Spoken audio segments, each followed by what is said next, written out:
Okay students, तो आज की वीडियो में हम अपने 6 क्लास के 7 चैप्टर जो कि फ्रैक्शन है उसके बारे में पढ़ेंगे। ठीक है, उसके बारे में स्टडी करेंगे हम इस वीडियो में। तो ये पार्ट 1 है जो आज की वीडियो है। तो सबसे पहले हम देख लेते हैं कि फ्रैक्शन होता क्या है। तो फ्रैक्शन की डेफिनेशन क्या होती है? A fraction is a number representing part of a whole. The whole may be a single object और a group of objects, those parts have to be equal. वो ये कह रहा है कि जो फ्रैक्शन होता है वो कोई एक ऑब्जेक्ट है जो कि होल है। जैसे कि मान लो होल मीन्स कंप्लीट, यहाँ पे जो होल है ना ये कंप्लीट हो कंसिडर करते हैं। ठीक है, जैसे मान लो ये है, ये कोई एक ऑब्जेक्ट है, इसको हम कंप्लीट बोल देंगे और यहाँ पे डेफिनेशन के अकॉर्डिंग इसको बोल दिया है होल। तो इस ऑब्जेक्ट का कुछ पार्ट, जैसे मान लो ये वाला, एक सेकेंड, ये वाला पार्ट, अगर हम इस पार्ट की बात करें ना, इसको हम किस तरह से रिप्रेजेंट करेंगे वो बात की बात है। पहले मैं सिंपल डेफिनेशन बता रही हूँ कि इस पार्ट की जब हम बात करते हैं तो इस पार्ट को हम बोल देते हैं फ्रैक्शन। तो इसलिए बोला गया है कि अ फ्रैक्शन इज अ नंबर, इसको हम बाद में नंबर की फॉर्म में रिप्रेजेंट करेंगे, representing part of a whole, यानी कि कंप्लीट होल का कोई एक पार्ट, ये ये वाला जो, ठीक है, इसको हम फ्रैक्शन बोलते हैं। अब जब हम इसको नंबर की फॉर्म में लिखेंगे तो देखेंगे कि कैसे लिखना है। दूसरा क्या बोल रहा है? The whole may be a single object और अ ग्रुप ऑफ ऑब्जेक्ट्स, यानी कि जो ये कंप्लीट है ये एक ऑब्जेक्ट भी हो सकता है। जैसे मान लो अभी तो हम एक की बात कर रहे हैं, हम एक और बना दे इसके साथ, ये, तो ये दो हो गए, तो इन दो को बोल देंगे हम ग्रुप ऑफ ऑब्जेक्ट्स। तो यानी कि जो कंप्लीट है ना, जो फिगर है जिसमें से हम उस पार्ट की बात कर रहे हैं, वो एक फिगर भी हो सकती है और वो दो फिगर भी हो सकती है, उनका ग्रुप भी हो सकता है। अगला क्या बोल रहा है कि दो parts have to be equal. फिर ये बोलता है कि जिस पार्ट की हम बात कर रहे हैं ना, जैसे कि ये वाला पार्ट है ये, तो इस पार्ट, सब जितनी भी फिगर्स हैं, सॉरी मतलब जो ये पार्ट है, जितने भी हम फिगर्स ले रहे हैं वो सब में इक्वल होनी चाहिए। जैसे कि ये और ये इक्वल है, ये भी इक्वल है और ये भी। ठीक है, तो ये होती है फ्रैक्शन की डेफिनेशन बेसिकली। अब फ्रैक्शन हम देखते हैं कि, सॉरी, नंबर की फॉर्म में रिप्रेजेंट कैसे करते हैं। हम मेरी बात ध्यान से सुनो। सबसे पहले तो फ्रैक्शन में होता क्या है? फ्रैक्शन में दो चीजें होती हैं। एक तो होता है हमारा न्यूमिनेटर और एक होता है डिनोमिनेटर। ठीक है, और इस फॉर्म में हम अपनी फ्रैक्शन को रिप्रेजेंट करते हैं।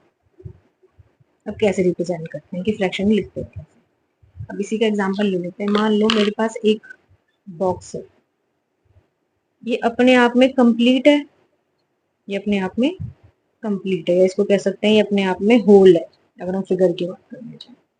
ठीक है, अगर मैं इस फिगर को कुछ इक्वल पार्ट्स में डिवाइड कर देती हूँ, यानी कि जितने भी पार्ट्स लेती हूँ इसके, एक दो या तीन, मान लो यहाँ पे चार ले लेती हूँ। पहली चीज तो कि ये चारों पार्ट आपस में इक्वल होने चाहिए, जैसे उसने बोला ना कि दो parts have to be equal. ठीक है, तो इन चारों पार्ट्स को मैं आपस में इक्वल लिया, मैंने चार पार्ट में डिवाइड कर दिया, यानी कि 1 2 3 4। तो जो डिनोमिनेटर में लिखते हैं वैल्यू, वो लिखते हैं कि हम उस ऑब्जेक्ट को कितने पार्ट्स में डिवाइड कर रहे हैं। तो यहाँ पे हमने अपने ऑब्जेक्ट को कितने पार्ट्स में डिवाइड किया है? चार पार्ट्स में, तो 1 2 3 4। डिनोमिनेटर में हमेशा वो वैल्यू आती है जितने पार्ट्स में हमने अपनी ऑब्जेक्ट को, या जितने पार्ट्स में अपनी अपनी शेप को डिवाइड किया है। ठीक है, अब उसके बाद अगला क्या आता है, एक सेकंड।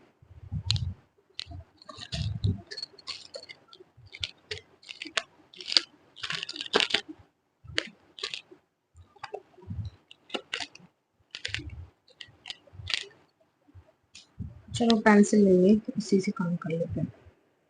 अगला क्या होता है कि न्यूमिनेटर में क्या आएगा? न्यूमिनेटर में वो आता है जिस पार्ट की, यानी कि उस पार्ट जो हमने चार पार्ट किए, उन चारों पार्ट्स में से हम जितने पार्ट्स की बात कर रहे हैं वो पार्ट्स जो है वो हमारे न्यूमिनेटर में आते हैं। तो मान लो हमने इसकी बात करी, तो ये क्या हो गया? 1। इस वाले पोर्शन को हम किस तरह से रिप्रेजेंट करेंगे? 1/4। 1/4 का क्या मतलब है? 1/4 का मतलब ये है कि हमारा कोई ऑब्जेक्ट था जिसको हमने चार पार्ट्स में डिवाइड किया, और उसमें से हमने उसका एक पार्ट, जो उसमें से हमने जो उसका एक पार्ट है हम उसके बारे में बात करते हैं, ये होता है फ्रैक्शन। मान लो मेरे पास कोई ऑब्जेक्ट है, मैंने उसको ऐसे ऐसे पार्ट्स में डिवाइड किया और मैंने कहा कि ये बताओ कि इसको हम किस फॉर्म में लिखेंगे। इस कंप्लीट को हम किस फॉर्म में लिख सकते हैं, 4/4, जो कि 1 हो जाएगा, क्योंकि ये भी तो 1 ही है, एक ही तो पार्ट है। हमने 4 पार्ट्स में डिवाइड किया, फिर हमने कहा कि चारों पार्ट की बात कर रहे हैं, कि हम चारों के बारे में बात कर रहे हैं, तो 4/4 लिया, जो कि 1 हो गया, कंप्लीट ही तो है। लेकिन वो कह रहा है कि सिर्फ इस पार्ट के बारे में बताओ कि इसको हम नंबर की फॉर्म में कैसे रिप्रेजेंट करेंगे। तो हम इसको नंबर की फॉर्म में इस तरह से रिप्रेजेंट करेंगे। ठीक है, अब एक और ले लेते हैं, इसी के बारे में बात कर लेते हैं।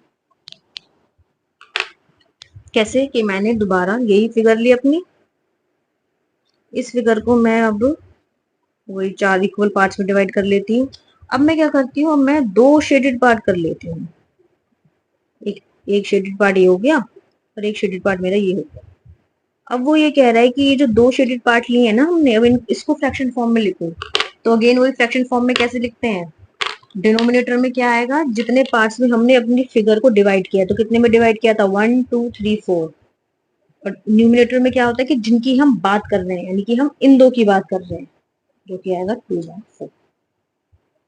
ठीक है, ये चीज हो गई।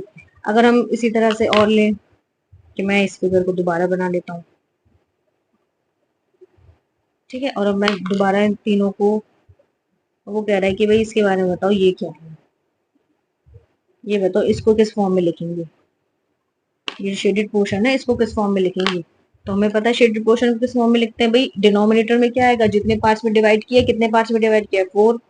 और न्यूमिनेटर में क्या आएगा, जिन पार्ट्स की हम बात कर रहे हैं, तो 1 2 3 पार्ट्स की हम बात, ये होता है हमारा फ्रैक्शन। ठीक है, अब दोबारा देख लेते हैं एक और इसी फिगर को। अब वो ये कह रहा है कि भाई मैंने चारों पार्ट शेडेड कर रखे हैं, कि मैं चारों पार्ट की बात कर रहा हूँ। अब बताओ कि चारों पार्ट को किस तरह से फ्रैक्शन की फॉर्म में लिखेंगे। तो हमें पता है कि क्या करना है, डिनोमिनेटर में क्या आएगा, जितने पार्ट्स में डिवाइड किया है 4, और न्यूमिनेटर में क्या आया हुआ है कि जिन पार्ट्स की हम बात कर रहे हैं, कितने की, 1 2 3 4, जो कि बेसिकली आंसर 1 आ गया। क्यों, क्योंकि कंप्लीट फिगर तो 1 के इक्वल ही है, कंप्लीट फिगर तो एक ही है, ये चीज है। अब बात यह जाती है कि यहाँ पे तो हमने 4 पार्ट्स में डिवाइड किया था फिगर को, अगर इसी फिगर को हम 3 में डिवाइड करें तो, या 5 में डिवाइड करें, या 6 में डिवाइड करें, तो कैसे लिखेंगे। तो मान लो ये दोबारा फिगर ली मैंने, ये फिगर ली मैंने दोबारा भाई, इस बार इसको हम 3 पार्ट में डिवाइड करते हैं। तो 1 2 और 3, सबसे पहले तो ये हमेशा तीनों पार्ट इक्वल होने चाहिए, तभी हम फ्रैक्शन की बात करें। ठीक है, तीनों की इक्वल है। अब वो कह रहा है कि मैंने क्या किया है, मैंने ये वाला पोर्शन शेडेड कर दिया, कि ये जो है ना फिगर, इसको बताओ कि ये वाला जो पोर्शन हमने शेडेड किया है ना, इसको किस तरह से लिखेंगे, यानी कि नंबर की फॉर्म में किस तरह से लिखेंगे। तो हमें पता है कैसे लिखना है। सबसे पहले तो चेक करना है कि हमने अपनी फिगर को कितने पार्ट्स में डिवाइड किया, 3 पार्ट्स में डिवाइड किया है, 1 2 3। जितने पार्ट्स में डिवाइड किया वो हमारा आ जाएगा डिनोमिनेटर में। ठीक है, दूसरा, हम किस पोर्शन की बात कर रहे हैं, हम इस वाले पोर्शन की बात कर रहे हैं, कितना है, एक पोर्शन है, यानी कि 1 आ गया। अब दोबारा लेते हैं, मैं इसी को ही दोबारा ले लेती हूँ, 1 2 3। इस बार ये कह रहा है कि लो भाई, मैंने ना ये 2 पोर्शन है, ठीक है, अब ये बताओ कि इसको नंबर की फॉर्म में कैसे लिखेंगे। वही दोबारा हमें पता है कि डिनोमिनेटर में क्या आएगा, जितने पार्ट्स में अपने अपनी फिगर को डिवाइड किया, कितने पार्ट्स में डिवाइड किया है, 1 2 3। और किसकी बात कर रहे हैं, हम इन 2 पार्ट्स की बात कर रहे हैं, कितने पार्ट है ये, 1 और 2, यानी कि 2। ये होता है फ्रैक्शन। अच्छा, अब ये तो है कि मान लो ये स्क्वायर फिगर थी कोई, ठीक है, कोई और फिगर हो, इसी तरह से हम 6 में भी डिवाइड कर सकते हैं, 5 में भी, 7 में भी, उसका कोई फर्क नहीं पड़ता। मेरे पास एक फिगर है, जैसे कि मान लो इस सर्कल वाली। अब कह रहा है वो, उसने ऐसे इसको 1, ठीक है, इसने इस तरह से इसको डिवाइड किया, और उसने क्या किया, उसने ये वाला पोर्शन शेडेड कर दिया, ये वाला। अब वो मुझसे कह रहा है कि ये बताओ हमें कि ये वाला जो पोर्शन शेडेड किया है ना, इसको नंबर की फॉर्म में किस तरह से लिखेंगे। नंबर की फॉर्म में भी लिखना पड़ेगा ना, क्योंकि कंप्लीट तो होल एक के बराबर है, लेकिन पार्ट्स कर दिए। तो मैंने क्या करा भाई, डिनोमिनेटर में क्या आएगा कि हमने अपनी फिगर या फिर हमने अपनी शेप को कितने पार्ट्स में डिवाइड किया है। तो कितने पार्ट्स में डिवाइड किया है? 1 2 3 4 5 6 7 8, 8 में किया है। अब वो कह रहा है कि इसके बारे में बताओ, तो ये कितना पोर्शन है? ये एक ही तो पोर्शन है, एक ही तो पार्ट है, तो 1। अगर अगले में बोल देता ये कि लो ये भी है, एक ये है और एक ये हो गया, कि इस जो पोर्शन है जिसकी हम बात कर रहे हैं इसको हम किस पार्ट में डिवाइड करेंगे, तो किस फॉर्म में लिखेंगे, सॉरी। तो दोबारा वही, डिनोमिनेटर में क्या आएगा, कितने पार्ट्स में डिवाइड किया था हमने, 8 में। और कितने पार्ट्स की बात कर रहा है, 1 2 3, 3 पार्ट्स की बात कर रहा है, 3/। तो बेसिकली ये होता है फ्रैक्शन, कि हमने एक अपनी ऑब्जेक्ट को छोटे छोटे पार्ट्स में डिवाइड किया, ठीक है, और उसको डिवाइड करने के बाद जिस पोर्शन की हम बात कर रहे हैं उस पोर्शन को न्यूमेरिकल फॉर्म में लिखना है, यानी कि नंबर की फॉर्म में रिप्रेजेंट करना ही फ्रैक्शन कहलाता है। और फ्रैक्शन कैसे रिप्रेजेंट होता है? फ्रैक्शन रिप्रेजेंट होता है न्यूमिनेटर अपॉन में डिनोमिनेटर की फॉर्म में। डिनोमिनेटर में क्या आता है? डिनोमिनेटर में वो चीज आती है कि हमने अपनी फिगर को कितने पार्ट्स में डिवाइड किया। जैसे कि यहाँ पे 4 में 4 पार्ट में डिवाइड किया तो मैंने 4 लिख दिया। और न्यूमिनेटर में क्या होता है कि जिस पोर्शन की हम बात कर रहे हैं, यानी कि जिस पोर्शन के बारे में हमसे पूछ रहा है कि भाई इसको किस तरह से नंबर के फॉर्म में रिप्रेजेंट करेंगे, तो न्यूमिनेटर में वो चीज आती है। सेम यही चीज करी हमने हमने 4 पार्ट में डिवाइड किया तो डिनोमिनेटर में वो आया। कितने पोर्शन की बात करते, 2 पोर्शन की बात कर लेते तो 2 लिख दिया। यहाँ पे भी हमने 4 पार्ट में डिवाइड कर रहे थे तो 4 आया डिनोमिनेटर में। और कितने पोर्शन की बात कर रहे हैं, 3 पोर्शन की, तो डिनोमिनेटर में 3 आ गया। सेम ये चीज यहाँ हुई है, सेम यही चीज हुई है। कितने पोर्शन में डिवाइड किया, 3 पोर्शन में डिवाइड, 3 पार्ट्स में डिवाइड किया तो मैंने डिनोमिनेटर में 3 लिख दिया। और किस पोर्शन की बात कर रहे हैं, 1 की, एक पोर्शन की बात कर रहे हैं, तो डिनोमिनेटर में मेरा A1 आ गया। और सबसे मेन बात क्या है कि जब भी हम किसी फिगर को डिवाइड कर रहे होंगे, यानी कि उसको किसी पार्ट्स में डिवाइड कर रहे होंगे, तो वो पार्ट्स हमेशा आपस में इक्वल होने चाहिए। ऐसा ना हो जैसे कि मान लो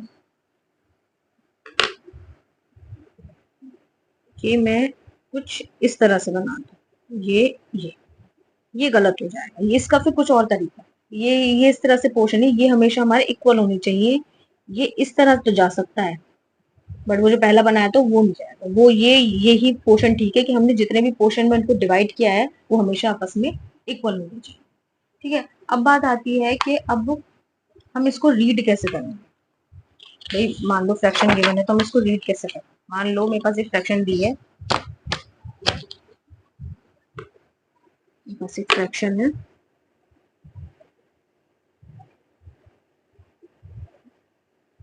5/12। तो इसको किस तरह से हम रीड करेंगे, इसको हम रीड करेंगे 5/12, 5/12। ठीक है, तो इस तरह से अगर मेरे पास 2/3 होगा तो उसको हम कैसे करेंगे, 2/3, 2/3 ही करेंगे। तो इस तरह से हम अपने जो फ्रैक्शन है उसको रीड करते हैं। 5/12 भी बोल सकते हो आप, 2/3 भी बोल सकते हो, या फिर 2/3 बोल दो, या 5/12 बोल दो, जैसे इसमें दिया हुआ है। जिस से तो हमारा जो, अगर हम इसकी बात करें 5/12 की, तो ये क्या क्या रिप्रेजेंट कर रहा है, मैं लिख देती हूँ।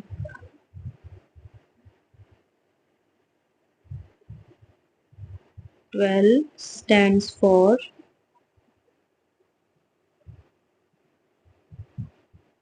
it is the number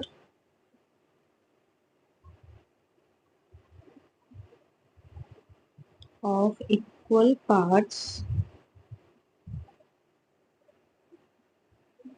into which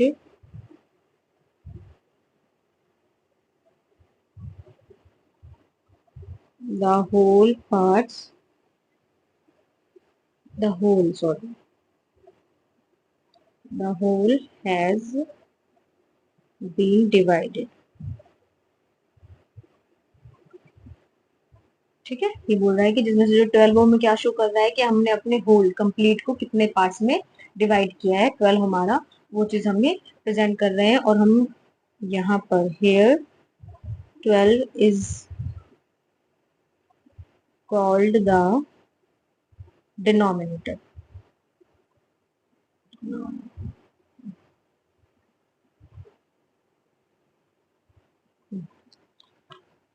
और यहाँ पे हमारा 5 किस चीज को स्टैंड कर रहा है? 5 stands for,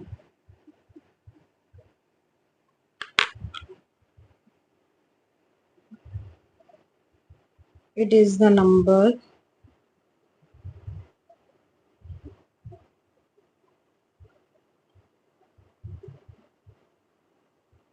of equal parts which have been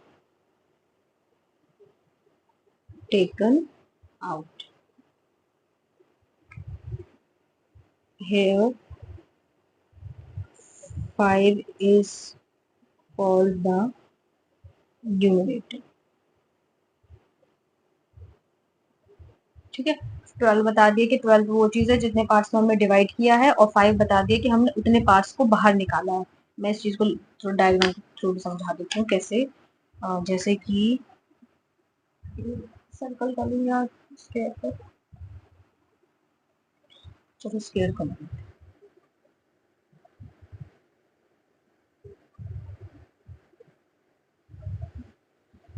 12 parts divide करना है।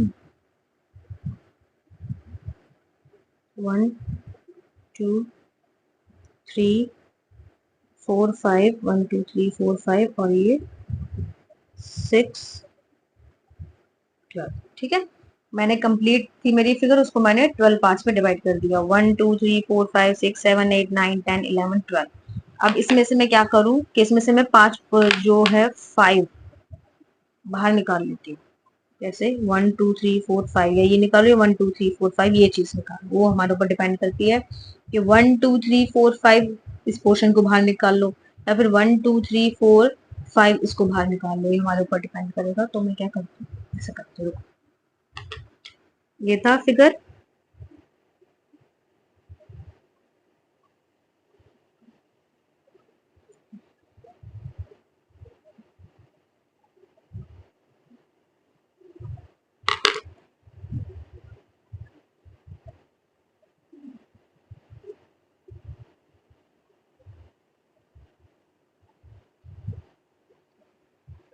मैं इन 5 पार्ट्स की बात कर रही हूँ, उसको कैसे बाहर निकाल लिया मैंने, इसको ऐसे बाहर निकाल लिया।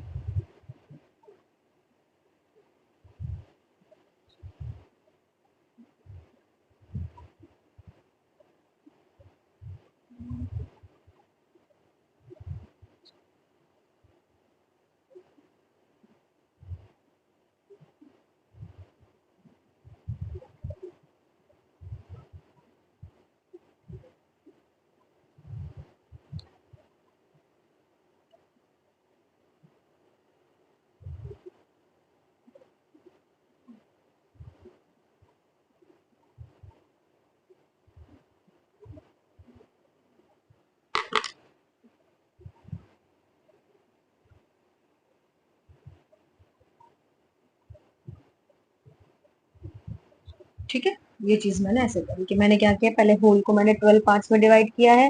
12 पार्ट्स में से मैंने वो 5 जो पोर्शन है उनको शेडेड कर दिया कि हम इसके बारे में बात कर रहे हैं, फिर मैंने उसको निकाल दिया। तो बेसिकली जो 5/12 है ना, ये रहा, वो इस पोर्शन को डिवाइड रिप्रेजेंट कर रहा है। कि ये जो मैंने पोर्शन बाहर निकाला है ना, ये बताओ कि इसको नंबर के फॉर्म में कैसे लिखेंगे, तो इस तरह से लिखेंगे। और इसका मतलब क्या है कि वही चीज कि 12 क्या है कि हमने कितने पार्ट्स में डिवाइड किया, और 5 क्या है कि हम किन पार्ट्स की बात कर रहे हैं जो हमने बाहर निकाला, 5/12। तो ये तो अलग चीज है, ये अलग चीज है कि हमने इन पार्ट्स को बाहर निकाला, और इस पोर्शन को हमने बोला है 5/12। इस पोर्शन को हमने अपने नंबर की फॉर्म में रिप्रेजेंट। तो ये होता है फ्रैक्शन। या फिर एक चीज और लिख देती हूँ, एक और पोर्शन कर देती हूँ, कंफ्यूजन नहीं होगी थोड़ी सी। मान लो मैंने ये सर्कल लिया, देख रहे हो? ठीक है, मैंने सर्कल को किया 4 इक्वल पार्ट्स में डिवाइड, और फिर ये कुछ इस तरह से बना है।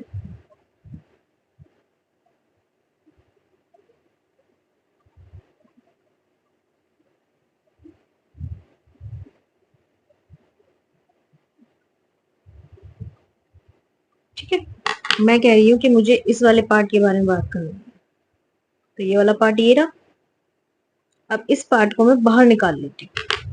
इस पार्ट को मैं बाहर निकालूंगी तो ये कुछ इस तरह से बनेगा और ये बाकी के 3 यहाँ रह जाएंगे।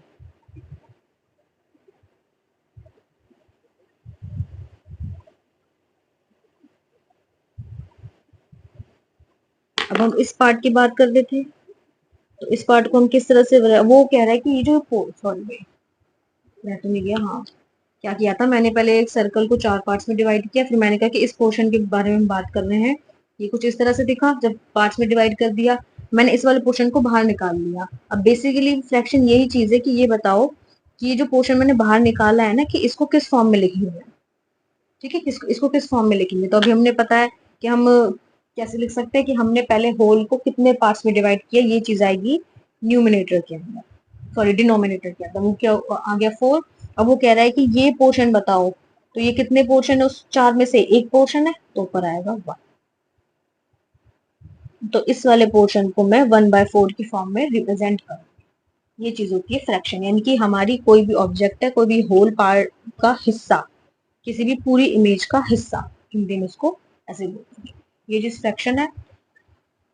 अब अगली जो वीडियो होगी ना, उसके अंदर हम इससे आगे बढ़ेंगे। ठीक है, अभी तो हम ये देख ले कि फ्रैक्शन क्या होता है, किस तरह से काम करता है। अब दूसरा हम आगे देखेंगे कि फ्रैक्शन के कितने टाइप होते हैं, यानी कितने तरह के फ्रैक्शन होते हैं, और फ्रैक्शन के अंदर हम एडिशन कैसे करते हैं, सब्ट्रैक्शन कैसे करते हैं, वो हमारी नेक्स्ट वीडियो में। ओके, चलिए नेक्स्ट वीडियो में मिलते हैं। Bye bye.